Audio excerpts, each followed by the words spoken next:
For the introduction to this speech, Dan would like to quote Andreas Antonopoulos, author of The Internet of Money. People think that our future is a choice between analog currency that we have today and digital currency of the future. That's not true. We already have digital currency today. 92% of or more of all currency in circulation in most countries is completely intangible. It's in spreadsheets and databases in banks. Only 8% is in physical cash, and that physical cash is shrinking, deliberately being eradicated from the economy. The future is now a choice between two different forms of digital cash. One which is government controlled, completely centralized, completely surveilled end to end, and with the ability within one wrong election to elect an authoritarian government who can simply turn off their opposition's finances. And the other possible future is a digital currency of the people, by the people, for the people. Bitcoin is the currency for and by the people.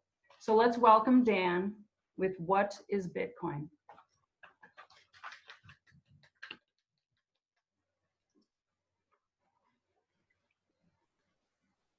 Thank you, Madam Presiding Officer, fellow Toastmasters, and honored guests. I appreciate your time and attention tonight.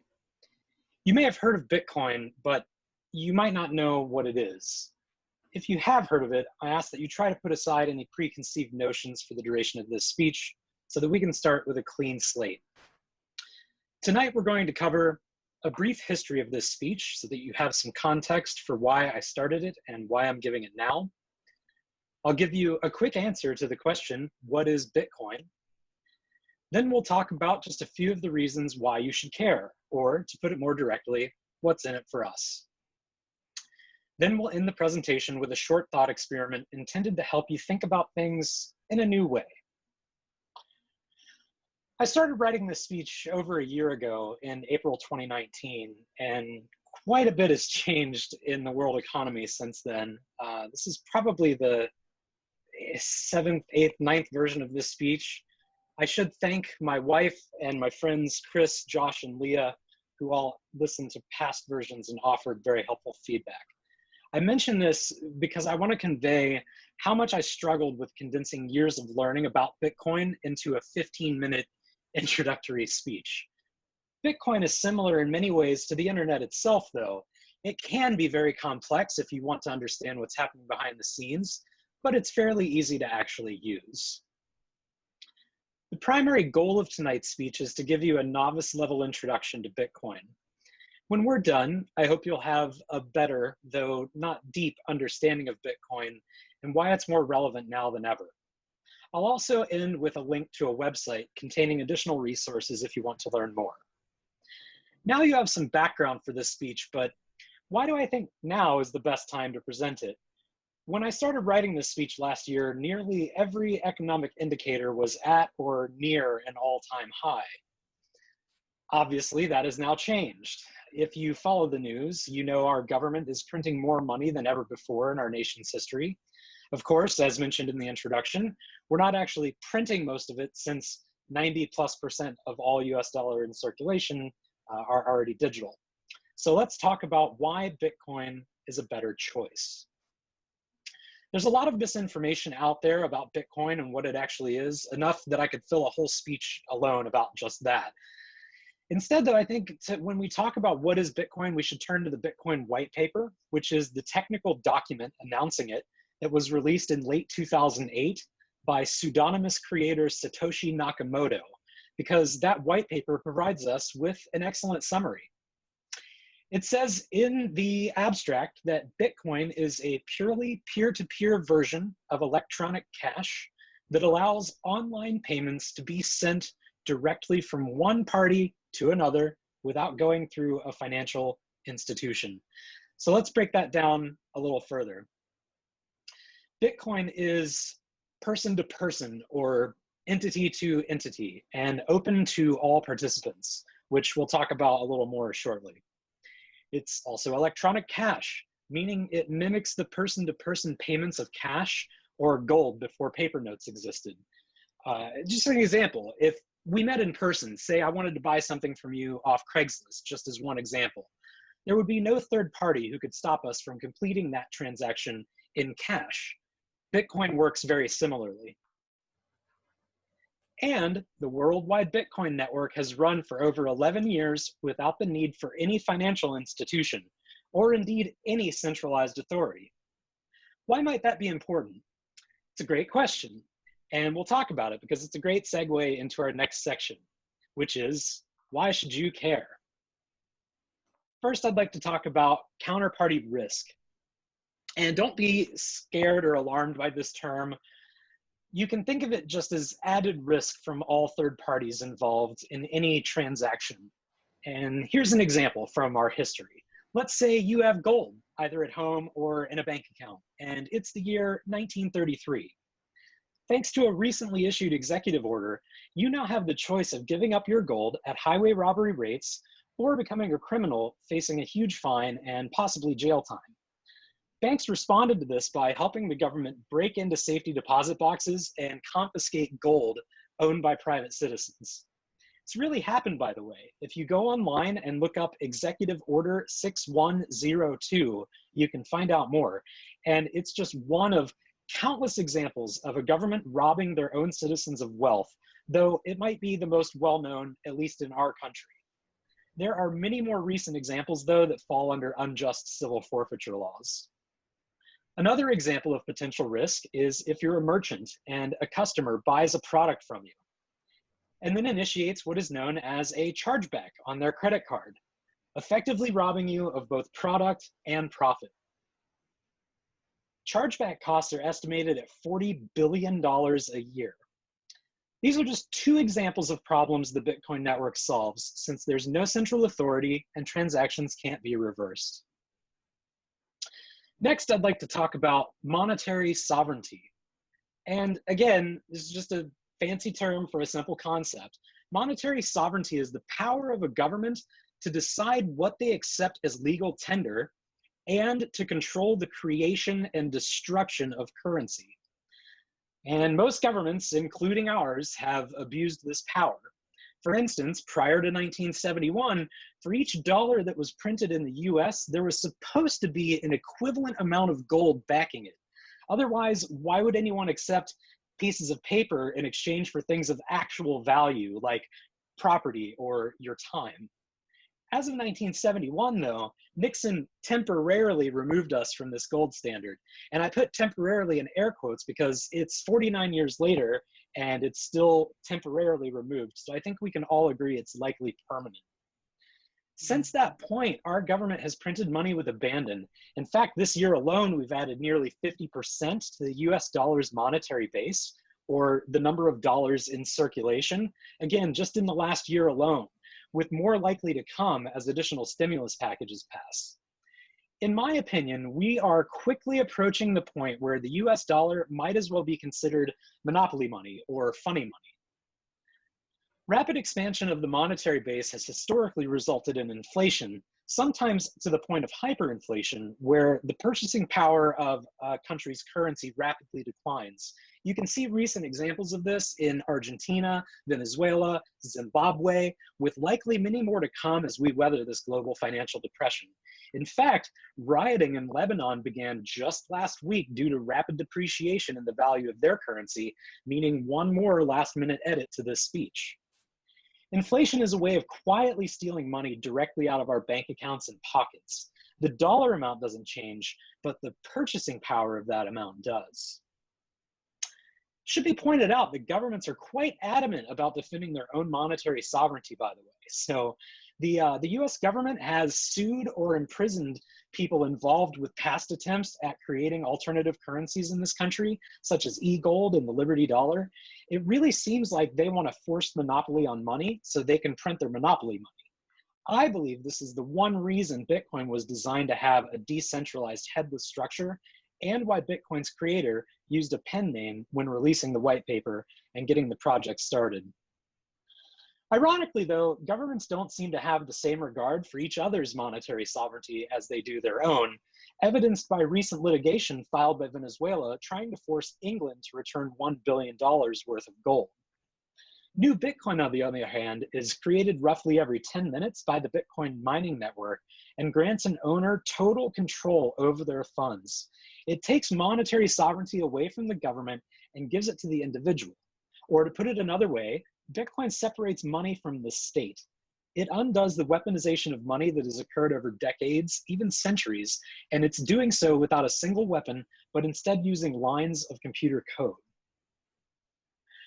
Now, I know I said I'd tell you why you should care, but I also said I was going to talk about what's in it for us. So I'd like to spend one slide talking about the huge reason I personally became interested in Bitcoin. And that is, Bitcoin is the first public payment network that is open to everyone. A common term that you hear in this space is bank the unbanked, meaning to provide some kind of modern financial framework to the estimated 1.7 billion people around the world who don't have access to a bank account. Believe it or not, I was once one of those people, and there are plenty more in this country today. According to a study in 2017 by the FDIC, 25%, or 1 in 4 of US households are either unbanked or underbanked, meaning they don't have access to the services that they need. Now, I suspect that there aren't many people listening who have been without a bank account in the 21st century. Let me tell you, though, from firsthand experience, that it is an extremely difficult life. We don't have time for the full story now, but I was unable to open a bank account due to a bank's mistake between the years of 2004 and 2007. During that time, I paid my bills with money orders, but I had to stop after one was lost in the mail. Then I started paying them with cash at the grocery store customer service counter when I could, or via services like Western Union when there were no other options available. I paid hundreds of dollars in fees over those 3 years simply to move my own money and pay my bills. I paid a 5% fee at check cashing places for my paychecks for more than a year until I found a sympathetic bodega owner who agreed to cash my check for $1 because he knew I lived in the neighborhood. When you're locked out of the financial system while living in the first world, the pillars holding up a bank's facade start to resemble something else. They start to look like a cage, as if you're observing real life from inside a room but are prohibited from interacting with it in any way. It's scary to live through, painful to watch happen to others, and the banks themselves have little incentive to change it, since entire adjacent industries, from check cashing companies to Western Union to usurious payday lending outfits, benefit from this fleecing of an entire economic strata. You may have picked up on this, but I am not a fan of banks. And the story that I just related is only one of many reasons why. In my experience, very few people like bankers or politicians, at least the high-level ones, yet most of us use their monopoly money without question, probably because historically there have been few or no other options by design. A recent presentation by investment bank Goldman Sachs bragged about the US dollar being a store of value because $1 today will have the purchasing power of 82 cents in 10 years. $1 now, 82 cents, 10 years.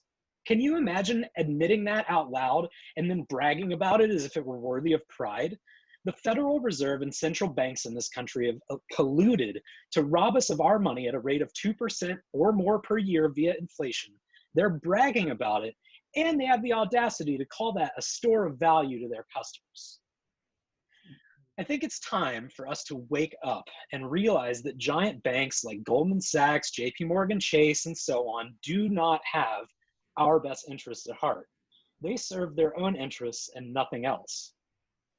To be clear, Bitcoin doesn't serve your interests either, because due to its public nature and level playing field that forces anyone using it to follow the same rules, it serves no other interests other than continuing to run 24 hours a day, 7 days a week, 365 days a year, all around the world. It is the best and only example of a truly global, truly free market. It's impossible to exclude anyone from the Bitcoin network, which is why it's just one more reason why it's far superior to anything a bank could ever offer. Thank you again for listening tonight. We've briefly covered the background of why I felt compelled to write and deliver this presentation. A simple one-sentence answer to the question, what is Bitcoin? A person-to-person form of electronic cash with no middleman. Then we talked about why Bitcoin is relevant to everyone, reasons such as granting true ownership of our own money, avoiding shady characters such as bankers and politicians, and providing a free framework to all, including the nearly 2 billion people worldwide barred from accessing centralized legacy financial services. While I hope this speech has given you a solid foundation to begin exploring Bitcoin, we've barely scratched the surface, and I hope you'll consider learning more about this revolutionary, stupendous new technology. I'd like to end the speech tonight with a thought experiment. Imagine, if you will, that you are a human astronaut who lands on an alien world. The inhabitants say you have to choose between their two different methods of payment, GovMint and BitNet. GovMint is the most popular method, and it's pieces of paper the government issues that used to be backed by gold, which is as rare on their world as it is ours. But that changed a half-century ago, and now it's no longer backed by gold. And the more paper GovMint is printed by their leaders whenever it's needed to stimulate the economy or to suit political whims of the day. You can deposit GovMint in a bank or try to secure them at home, but those same leaders have been known to steal money or shut down bank accounts through a process they call civil forfeiture. And even if this never happens to you, your GovMint in the bank loses value over time due to inflation as more GovMint is printed. The other option is BitNet. It's less popular than GovMint, but growing by the day. It involves using a global network of groundbreaking technology developed and released free to the world, run and maintained by tens of thousands of volunteers. The network itself contains the money used for payment, and an owner can send it or spend it anywhere in the world by using a secret passphrase only they know, using the network itself as a way to transact peer-to-peer, whether those peers are persons or aliens. And unlike the paper GovMint, BitNet money is nearly infinitely divisible. And BitNet is provably scarce with a known supply that can be verified in nearly an instant anywhere in the world. Most importantly, properly secured BitNet can never be taken from you without your consent. If you were the astronaut being given this choice on an alien world, which one would you trust? Thank you again so much for listening tonight. I encourage you to continue learning more about this revolutionary new technology, as I believe Bitcoin will change the world over the coming decades. I'll be staying after tonight's meeting, so please let me know if you have any questions. For additional resources, please visit 10binary.io/Bitcoin. Thank you.